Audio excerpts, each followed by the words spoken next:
करणं ही अवघड गोष्ट आहे. आपण जास्तीत जास्त 20 पर्यंत 30 पर्यंत पाढे पाठ करतो. पण पुढचा जर पाढा बनवायचा असेल तर आपल्याला काहीतरी ट्रिक्स वापरावी लागते. आज आपण 39चा पाढा बनवूया. आपण दशकामध्ये 3, एककामध्ये 9 लिहूया. आता 9च्या उतरत्या क्रमाने संख्या सांगा. चला मला 9 नंतर 8 7 6 5 4 3 2 1 0. आता आपल्याला 3मध्ये 4 मिळवायचे.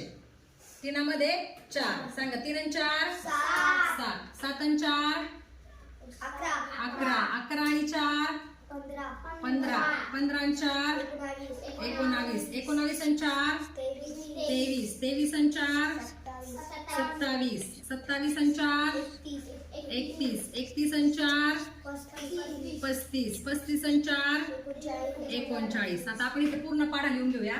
39 एक 39 दुने 39 त्रिक 39 चौक 39 पाचे 39 सक 234 39 साते 39 आठे 39 नवे 39 दहे 390. Very good.